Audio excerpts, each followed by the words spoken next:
Morning, everyone. Mark Rother, chair of the department. We'll be starting rounds in just a couple of minutes. We're just going to give people a few minutes to join. Takes a while for Zoom to link people in, so we'll just give ourselves a few minutes.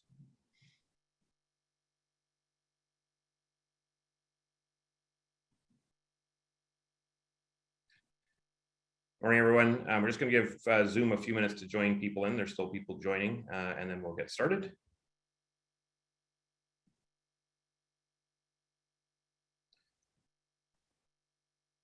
Excellent. We seem to have leveled off. So good morning, everyone. Welcome to the first set of chairs grand rounds for 2022. I'm Mark Rother, chair of the department.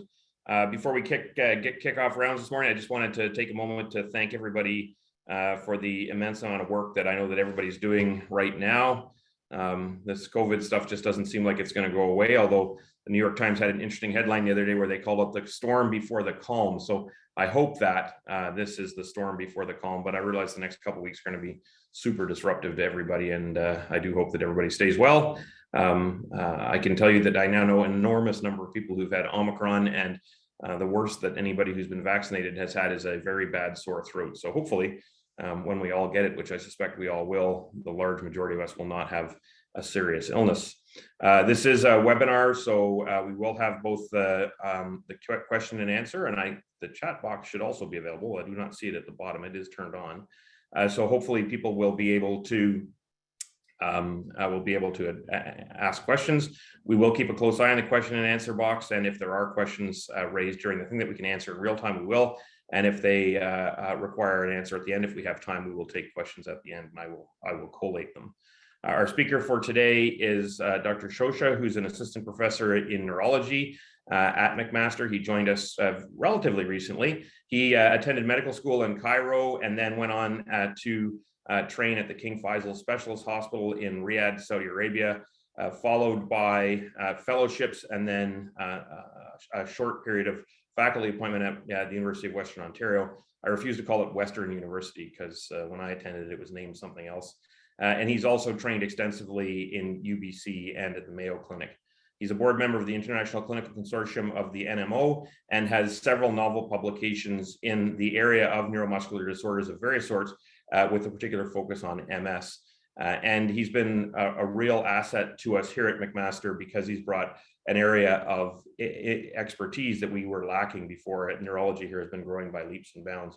He also has one other thing that he's asked us to do, which is to have polling questions. We've never had polling questions before, so there's going to be an experiment done today around polling questions. So without further ado, I'll introduce Dr. Shosha, and I will turn myself off and mute myself. But just to reassure Dr. Shosha, I will be listening carefully and will launch the poll questions when you ask me to.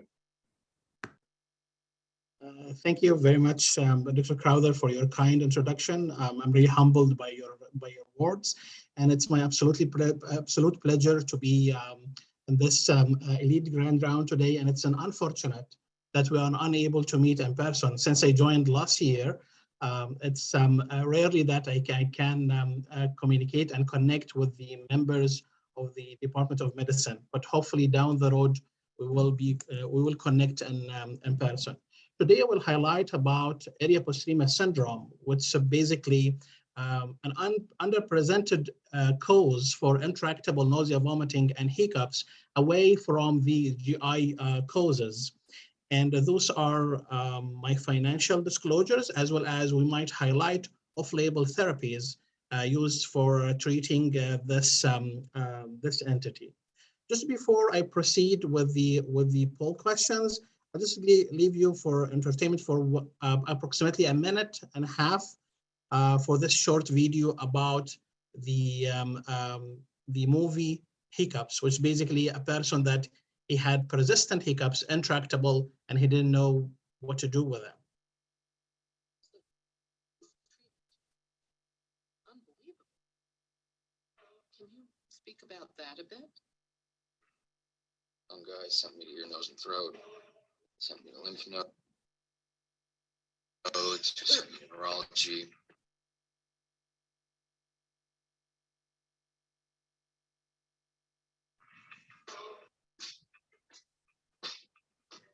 They didn't know what to do with me.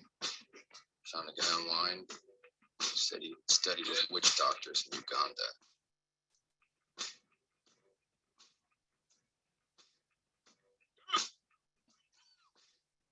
told me that he could cure me with an exorcism treatment. Thought I was probably possessed. Work out, met with a group of doctors who lost their licenses for some treatments the medical board didn't approve of. They were positive that by performing surgery on my medulla, I could gain control over my involuntary bodily functions. This would, in theory, remove my hiccups. There was also the chance that I'd stop breathing the first time I fell asleep. So I went with the second option. At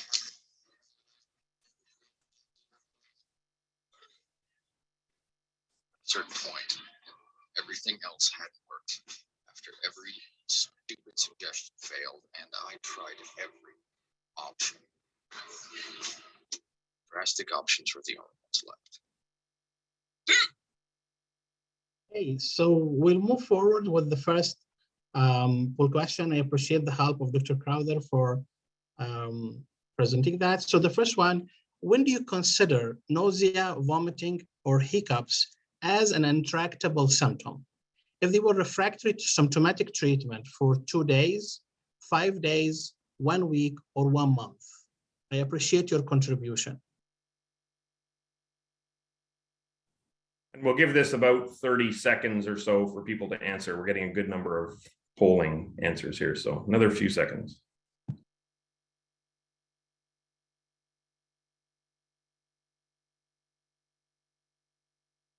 There's your results there. Okay, we have diversity of answers, which is good. But the second question is, how often would you consider a CNS cause for intractable nausea, vomiting, hiccups? Like 5%, 15, 25, or 35%?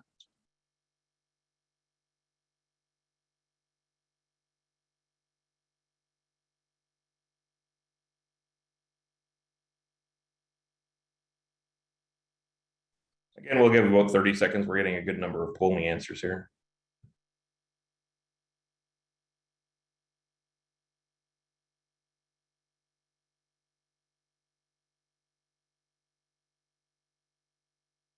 Okay, it's also having a diversity. And the last question, have you heard about area postrema syndrome before?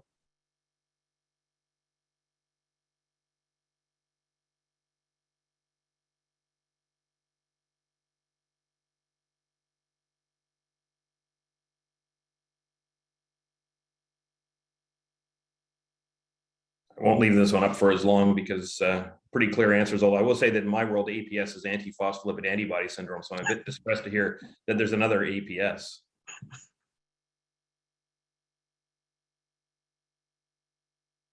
Okay, so we have almost 80% with no, which is a great opportunity for me to increase the awareness about this entity. So we'll proceed further.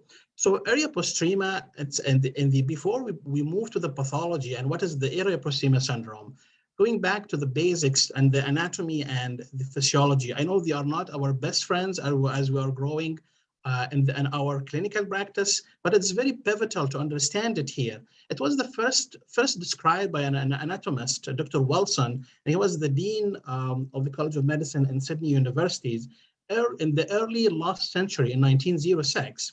And they identified that, that area in the human brain. So what is the area postrema itself? If you can see, this is a small area. This is a small portion between the line B and C. This is the area postrema. And is this the one that we're really talking about today and highlighting? Yes, and when I understand what is the importance of that small area. Anatomically, it's presented at the floor of the fourth ventricle and also besides the third ventricle. It lacks a blood-brain barrier, which makes it very unique, not only for the lacking the blood-brain barrier, but also for lacking the brain CSF barrier, which make it a target for an easy target for any blood components that can enter the CNS through. If you can appreciate here the lack of the tight junction and the blood-brain barrier around the entrance of the area postrema syndrome. The second thing is that it has the circumventricular organ, which is a very sensitive or sensory organ, and the center for the vomiting and for the nausea as well. In addition, it has a great connections with a lot of nuclei in the brain, including the nucleus solitarius, which has an effect with the vagus nerve, either on the heart or on the GI system. Added to that, it has a great connections with the nuclei of the hypothalamus, which is playing a major role as well in the setup of the fluid balance in the body and the food intake, and at the same time for some of the hormones secretion. So area postrema moved from the anatomy and the physiology and got introduced to the neurology world through the neuromyelitis optica spectrum disorder, which become one of the core clinical features for neuromyelitis optica. And it really moved the disease beyond the involvement of the optic nerve and the spinal cord and move it to a spectrum that having an episodes with unexplained nausea, vomiting, and hiccups, it's enough with the seropositive antibody to make fulfilling the diagnostic criteria for neuromyelitis optica. However, nobody really highlighted or given a detailed about what is it, what is the unexplained, what is the frequency, what is the criteria for this nausea, vomiting, and hiccups. Is it the same with what we have in the GI causes for nausea, vomiting, or hiccups? Is it the same with the hyperemesis gravidarum? So a successful collaboration that between Mayo Clinic, US, Japan, and UK for the largest cohort in literature for around 100 patients that were being studied as retrospective and documented the symptoms and the features of this area postrema syndrome, and at the same time creating an area postrema severity scale and validated that in a prospective, another prospective cohort. So it would be, I was honored to lead this project. It was published in the Green Journal of the American Academy, and I would share what we have found in this research. So among those 100 patients, we have 90% they were female, and there's no surprise for that, as the percentage for the neuromyelitis optica, it's 10:1 for female to male ratio. And we have a diversity in the ethnicities between Caucasians, Afro-American, Asians, Hispanic, and others that they were unknown.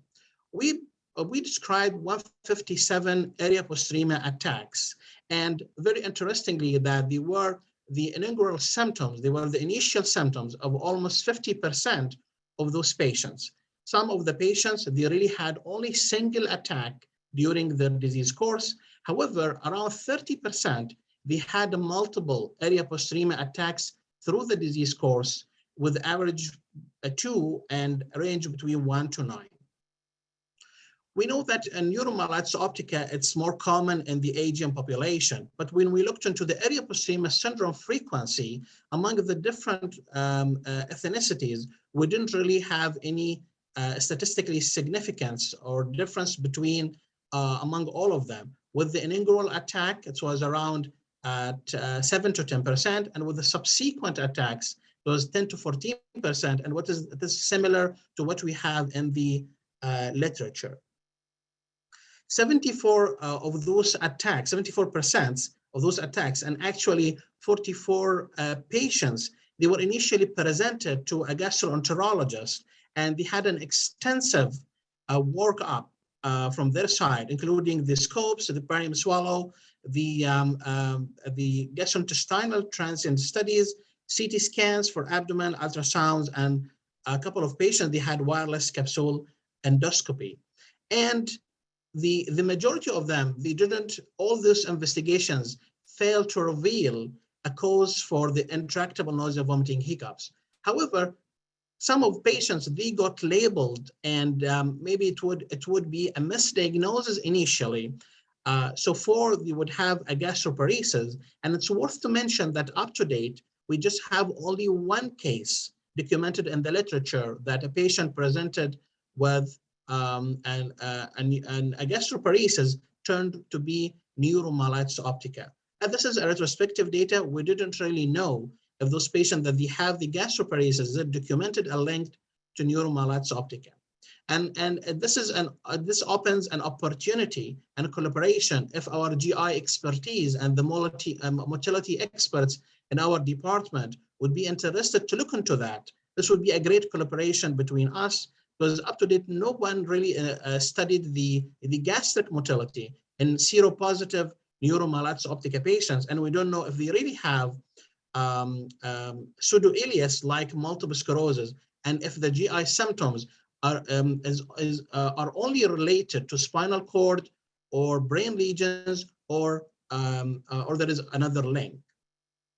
So going back to the findings that we have, that some of them, they were labeled as food poisoning, GERD, H. pylori infection, cholecystitis, and what makes more interesting in that 3 of them, they were admitted to the psychiatric ward with the psychogenic, intractable nausea, vomiting, and hiccups. 64 attacks, so it's almost 40%, they occurred without any neurological manifestation. So just only intractable nausea, vomiting, hiccups, either as a mono or combined symptoms. I'll come to that in a couple of minutes. But almost 60%, they preceded an atypical deficitating neuromyelitis optica attack, which either the myelitis or an optic neuritis or brainstem attack, or simultaneous optic neuritis and transverse myelitis. And this can be between an average of median of 10 days, 0 to 90. So some of the patients, they can present simultaneously with intractable nausea, vomiting, hiccups, along with optic neuritis or along with myelitis. But at the same time, the area postrema syndrome, which I call it is the TIA of the neuromyelitis optica. It is a warning sign. They can present with intractable nausea, vomiting, hiccups prior the devastating typical relapse with the NMO. And the importance of that is that if we catch the patient during that time, and if we treat the patient, and area postrema syndrome, it's different from the myelitis, from the optic neuritis, that we do not have a permanent necrosis and destruction. It is a reversible pathology. So if we save the patient, if we caught those symptoms earlier, and we treat the patient with immunotherapy, either with a high dose of steroid, plasmapheresis, or IVIG, we can revert the symptoms, and at the same time, we can prevent a typical disabling attack. So moving to the details, and prior to that, nobody really, when you have a discussion prior to having the data, nobody really had an input or an imagine that we might have an isolated symptoms only with nausea, for example.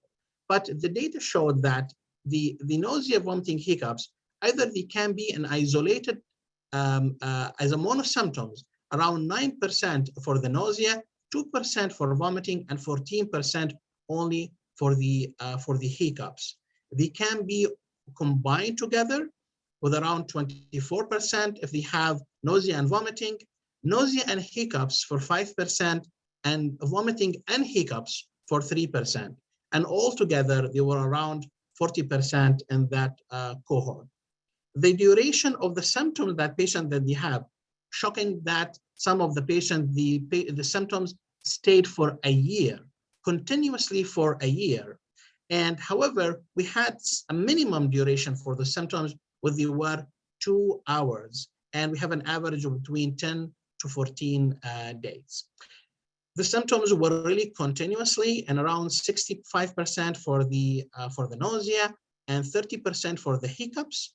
And the majority of the symptoms of the percentage, they were really an episodic. So the nausea can come as an episodes during the day, and almost 35%. The vomiting, they were 100%. We didn't really have any of patients that they have a persistent vomiting continuously, and 70% of the hiccups as well. We tried to have a range of those episodes. So for the nausea, we have an average of 5, but they will stay between 2 to 30 per day. And for the vomiting, there were 5 on average, between 2 and 40. And for the hiccups, 10 was an average between 2 and 50 per day. And we try to have a duration for those episodes. I'll start with the hiccups. So the patient might have an average of 15 minutes and a range between 2 up to 300 minutes of continuous episodic hiccuping. For vomiting, the average was 2 minutes, 1 to 20 was as a range, and for the nausea was 10 minutes as an average, and range between 2 up to 120 minutes. If you can, as you see that through the tabulation, that almost between 35 to 45% of those patients, their sleep got disturbed because of the symptoms at the middle of the night. And interestingly, that unrelated to the food intake, the patient had a weight loss, and we consider it as significant if it is 3 pounds or more in 3 days. And the majority of those patients, they lost with an average about 17 pounds with a range of 3 up to 70 pounds. So from those data that we have, we concluded to have a suggestive diagnostic criteria, either for patients that they have the disease or for patients that they present with inaugural nausea, vomiting, and hiccups. They are not yet diagnosed with neuromyelitis optica. We found that symptoms are not only presented with an acute onset; they might be a subacute. But as we said from the tabulation, that the symptoms can be single, combined, it can be constant or episodic. We choose 48 hours as a cutoff for the minimum symptoms to consider the syndrome if we really exhausted all the other etiologies, and at the same time, the symptomatic treatment didn't really help to resolve those symptoms, either with the failure of resolution or incomplete resolution of the symptoms. So and we came back to what about if the patients, they really have the disease, or if the patient had the accessibility, or they were combined with a typical neuromyelitis optica attack. So 24 hours or less can be considered if we have an evidence of on the MRI suggestive the features. So we added an area postrema severity scale besides the diagnostic criteria. And we modified the Buke criteria for hyperemesis gravidarum, and we added a novel hiccups criteria for the area postrema severity scale. It is a cumulative scale combined with the 3 different sections from the nausea, vomiting, and the hiccups. For the nausea, that we considered as grade 1 if the total duration, either continuously or episodic, during 24 hours, less than or equal to 3 hours, and or grade 2 between 3 and 6 hours, and grade 3 if it is more than that, or it is beyond the 3 hours of the constant.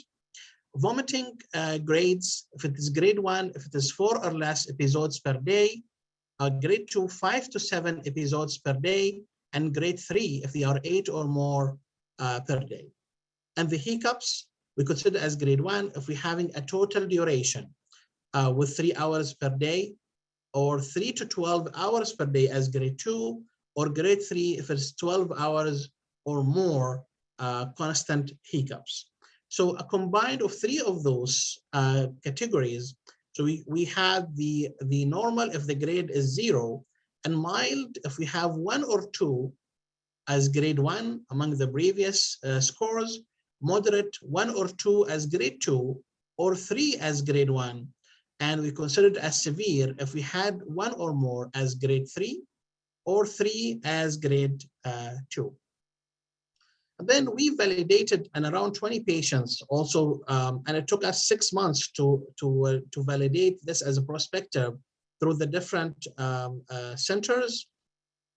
So if you can see that patient when they present initially with the area postrema syndrome, we have the blue bars, and the red bars presenting the treatment with symptomatic treatment, either with the prokinetic, with the promethazine, baclofen, gabapentin, metoclopramide, or any other aldosterone or any other antiemetic, or the typical medication that we use for hiccups as well.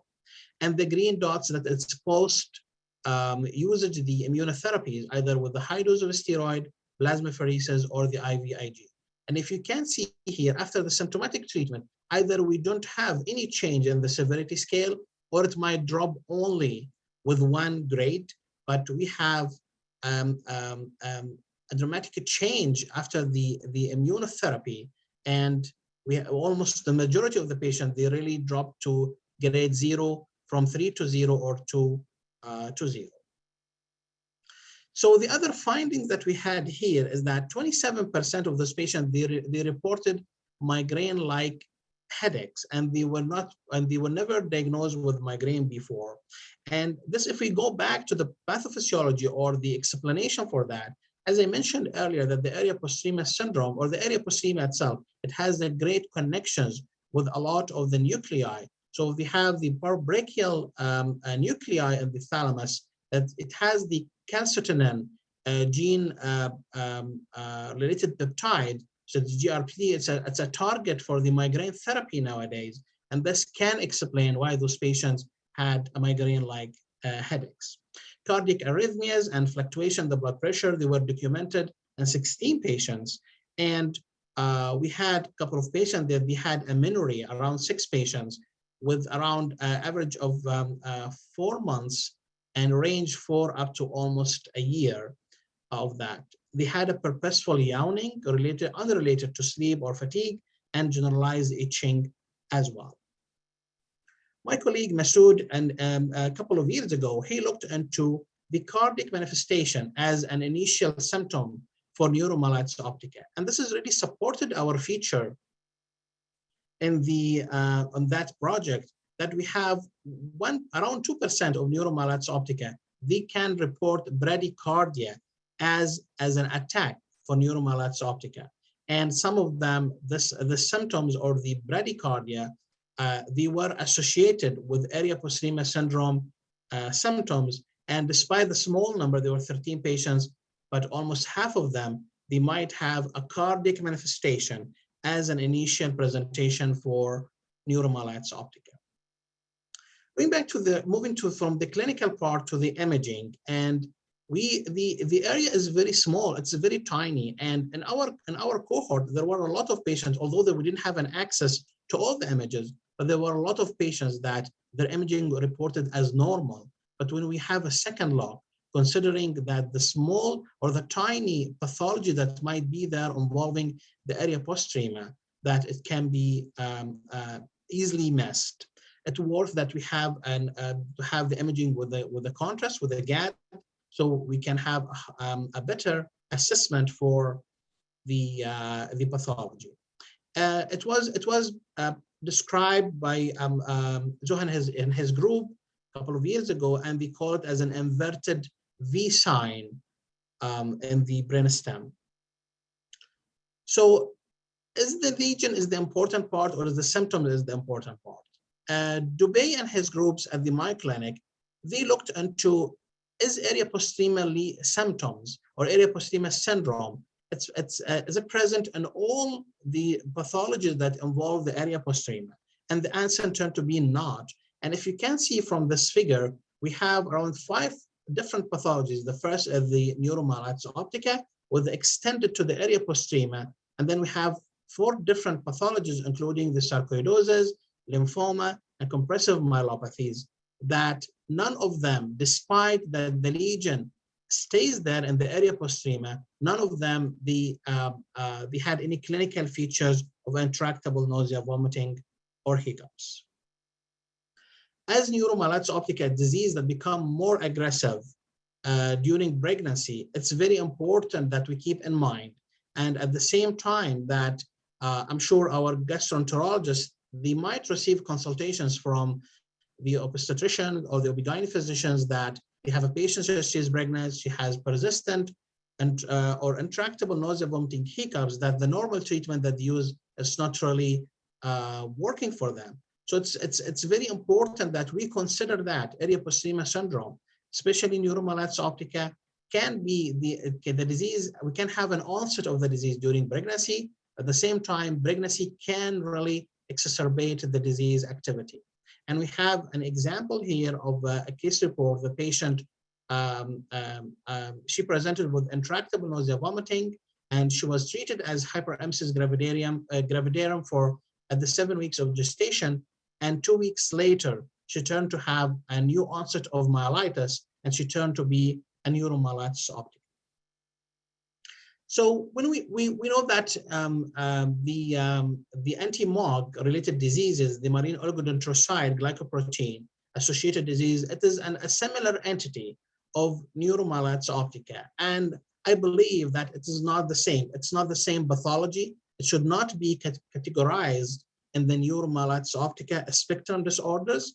The aquaporin 4 is totally different in the pathology, in the presentation, and the prognosis from the NMO. So I believe this is a separate entity, should not be part in the neuromyelitis optica spectrum disorder criteria, although they might share similar symptoms like the optic neuritis, like the myelitis as well.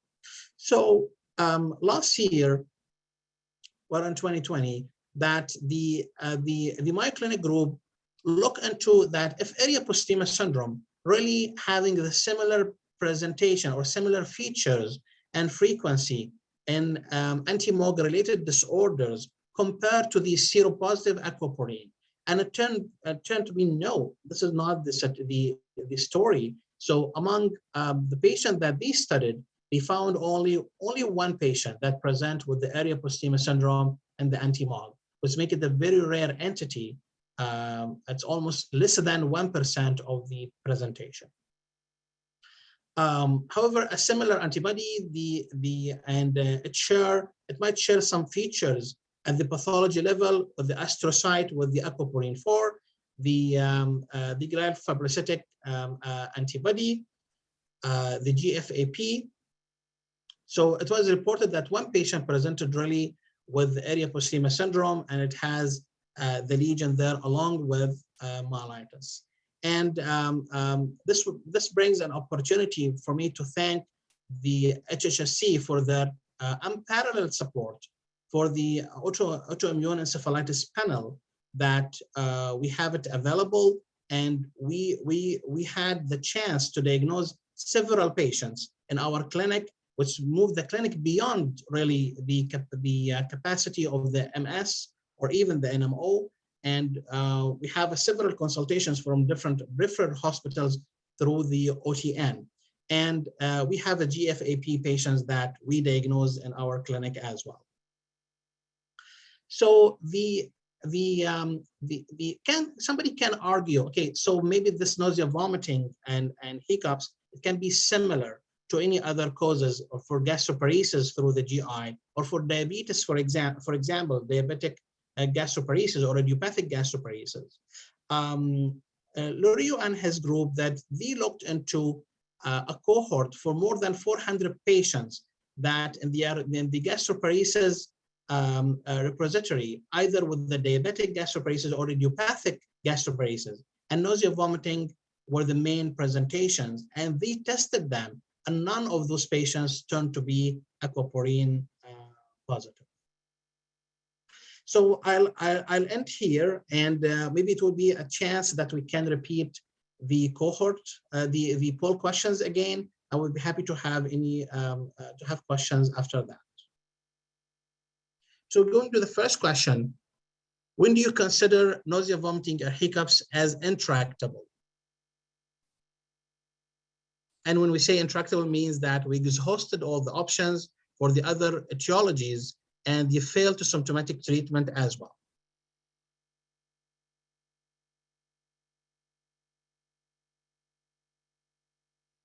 Just a few more seconds.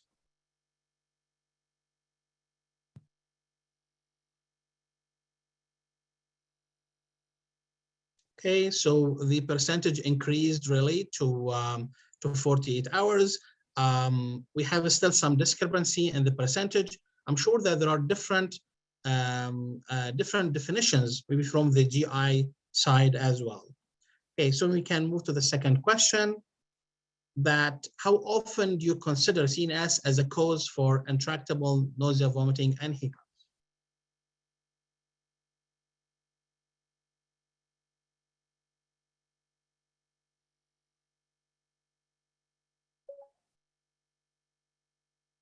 Just while we're waiting for the polling results in, Dr. Shosha, I can't see the chat function on my screen for some reason. So if you could just scroll through the chat function at some point to see if people have asked questions in chat. Yeah, sure. So far, I have none in the chat, neither in the question and answer sections as well. Thank you.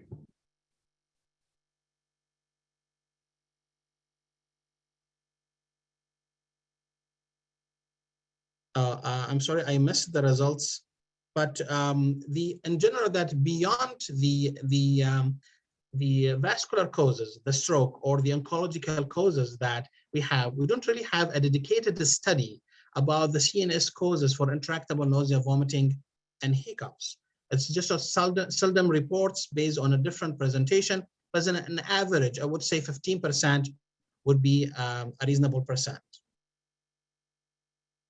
So have you heard about the area postrema syndrome? And I hope that we will not have any answers in the no section.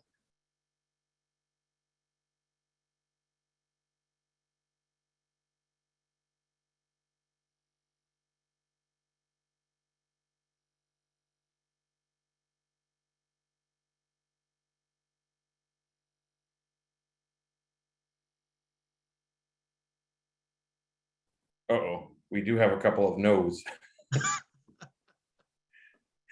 All right, I will end the poll here. Hopefully you can see it.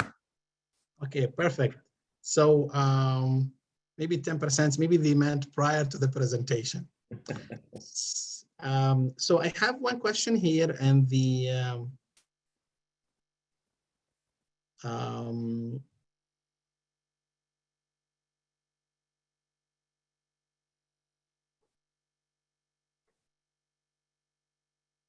action and question section, but just like I said, I have a question, but Still seeing your last question. So the next one, what is neuro of? Maybe that is neuro-ophthalmologist or neuro-ophthalmologist. Yeah, we can't see that question. I didn't prepare that one as a poll either. So yeah, I have one that I have a question that's okay, yeah. from So, Dr. I see. Yeah, so I'll Dr. Clark has a second question there. What is neurophysiological mechanism triggering hiccups, and does the same pathway trigger yawning? And then I'll give Herzl the microphone in a second. Well, this is a great question. So the area postrema, as it states, the component of the anatomy, it has something called circumventricular organ, CVO. It's a sensory organ, and it has the center for the triggering center, center for the vomiting and for the nausea. So lacking the blood-brain barrier, it has an easy access to the antibody to go and attack the area postrema and triggering this center, so it can trigger the hiccups and the nausea. The neurophysiology for the yawning reflex really is not really well described in the neurology, but it is the same. It has a different components with the different nuclei for the cranial nerves that controlling the mouth muscles, the tongue muscles, the uvula, the vagus, glossopharyngeal, and they are all around the medulla. So the connections between the area postrema and the anatomy or the geography of that lesion or that center, besides the other cranial nerves, can explain the yawning pathology as well. Excellent. Herzl, I'll turn on your microphone, so you should be able to ask a question on Herzl. You're currently muted, Herzl. Can you hear me now? Yes. Okay. Thank you very much. That was really interesting and something I am not very aware of. It sounds like, from what you said, that this is a an autoimmune disease, which causes damage to the area post-relapse. So, and you know, I think back my career, which has been a fairly long time right now, I have seen 3 patients, and I remember them all very well, with intractable nausea and vomiting. They all had type 1 diabetes, and they all died very early in their life because of their recurrent DKA, because of their intractable nausea and vomiting. And you know, no causes were found. They clearly did not have gastroparesis, etc. So, you know, my question really is there a relationship between this autoimmune disease that affects the area postrema syndrome that you've just described and other autoimmune diseases such as type 1 diabetes? And, or is there not enough data to answer that question? And the next time I get a patient like this, you're going to see them. So I wonder if you could answer those questions. Well, thank you so much. This is a brilliant question, and yes, the answer is definitely yes. Neuromyelitis optica, it's more, even more, the multiple sclerosis has the affinity to have a lot of association with the other autoimmune disease, with the whole spectrum, either with diabetes type 1, the myasthenia gravis, the systemic lupus, the Sjogren, and a lot of other autoimmune disease.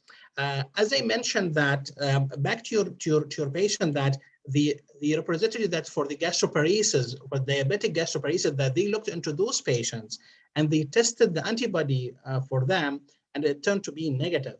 So it can be both. So we might have a diabetic gastroparesis inducing intractable nausea vomiting as a separate entity, and the antibody can be negative there. But at the same time, it's worth that if we have the similar of those, that we look into that to make sure that to cross T's, dot I's, that we are not missing another pathology that can be associated with the with diabetes, especially that, as I said, that if patients have that the area postrema syndrome and we treated them, this would save the patients from a disabling attack. So it's worth. So the answer, yes, there might be an association, and it's worth that we look into the area postrema or the neuromyelitis optica as a cause for intractable nausea, vomiting, hiccups, if we exhausted all the GI workup, as I mentioned earlier. Excellent, thank you. There's 2 more questions in the question and answer box. If you have a question, if you could type it into the question and answer box, please. The first one is, I've been in practice over 30 years, but encountered refractory hiccups very, very rarely, and it seems to be on consults post-op. What do you have as the incidence or prevalence of this APS problem with respect to hiccups, and I guess also the post-operative angle of it? Hey, well, that's a good question. So I think as a post-op only, that it might worth that we exclude the mechanical causes first as an etiology. But if it's refractory and it's nothing was found related to the surgery, I would advise to look what is the anesthetic material that was used, and was it like a general anesthesia or a spinal anesthesia? We have documented in the literature that bupivacaine that had been documented to induce myelitis and at the same time to trigger neuromyelitis optica relapses.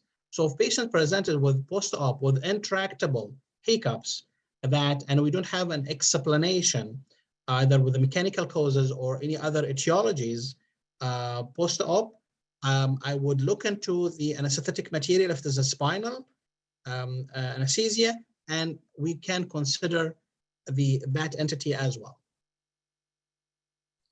Thank you. And then the last question I have here is there a specific chemical stimulus triggering sleep, and does the same molecule cause yawning? Well, I'm not sure if I understand the question very well. What do you mean by same molecule? Like, do you mean another antibody? I don't know. I just have the question here. So I would say, is there a relationship between yawning and sleep, or do we just in our brains like align the two? And is there a neurologic mechanism that's similar between the two? Well, unexplained fatigue and unexplained yawning had been documented in the neuromyelitis optica as an attack. We have almost 10 patients in literature that they had a persistent, unexplained, purposeful yawning unrelated to sleep or fatigue. So it is documented. And I remember in my practice, I had a family physician, that she presented with unexplained fatigue and yawning, and it turned that she had myelitis within a couple of weeks later. So this can be like a rare presentation for neuromyelitis optica as well.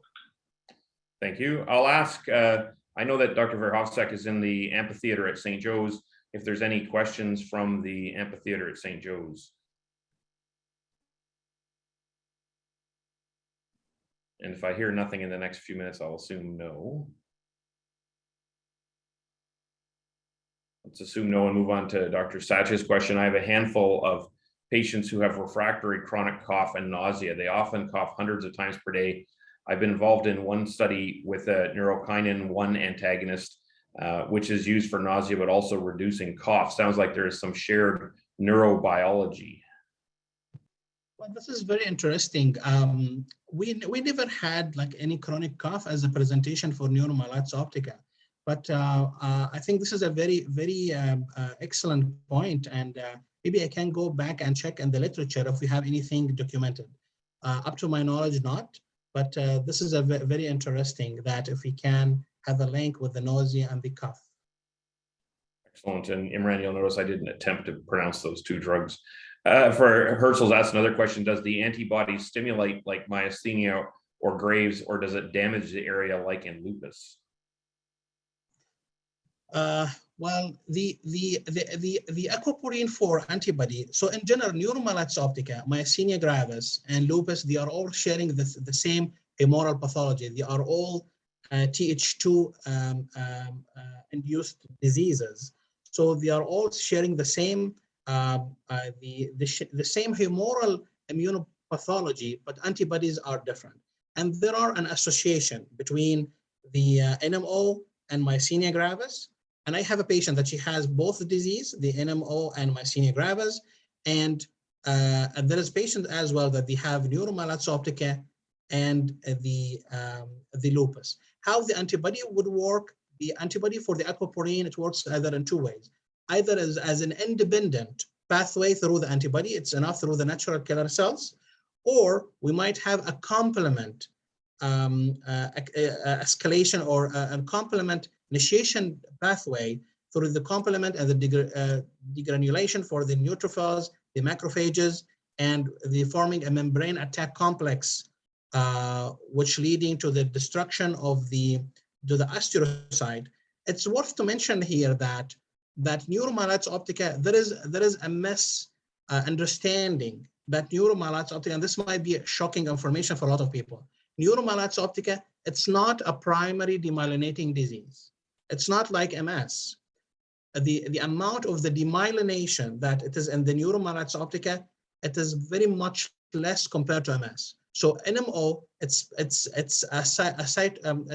astrocytopathy disease. This is the main pathology with a secondary demyelination, different from MS, which is a pure demyelination disease with a very minimal of astrocytopathy. Excellent, thank you. Can you just, again, I can't see the chat. Can you just scroll through the chat to make sure there aren't any questions in chat? Sure. Just give us 1 second. I think we have Dr.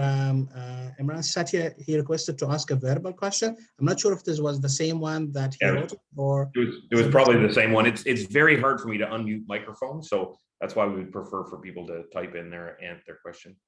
Okay, and we have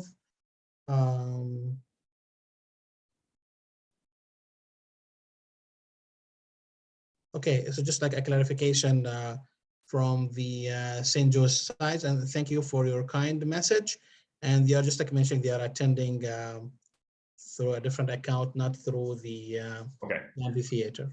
Yeah. Excellent. Okay. Well, I think we're done with the questions then. If you had any last words, Dr. Shosha. Thank you so much for giving me the opportunity to join this grand round today. And I'm looking forward for more collaboration with our GI expertise, or if you have any patient that they have similar presentation and we exhausted all the options, would be happy to assess them and give a guidance and advice. And just want to re-emphasize again that there is a great opportunity to look together through the transient studies for neuromyelitis optica. We have a good number of patients that we can document. This is something novel that had not been studied in the literature. And if there are any of you that are interested in that, we can collaborate further for this. And wishing you a good day and stay safe and well. Yeah, thanks very much for an excellent set of rounds. I can actually think of a patient in my practice who probably you should evaluate. So get ready for a flood of patients that have been hanging around for a long time who have unusual symptomatologies that might fit in this area. And I think also working closely with our GI colleagues, they probably have a group of people who they've been following along that might be of value for you to see as well. So thanks very much. Welcome to McMaster. And we really appreciate the excellent set of rounds you put on today. And we look forward to working with you in the future. And we'll be rejoining our regular set of grand rounds hosted by the physicians in chief starting next week. And then Chair's Grands Round will return in 1 month from now. I wish everybody best. Please stay safe. And we have to just get through the next 4 to 6 weeks. And then hopefully we'll be back to something that looks a little bit more like what we used to think of as normal. So thanks everybody and have a great morning and afternoon. Bye now.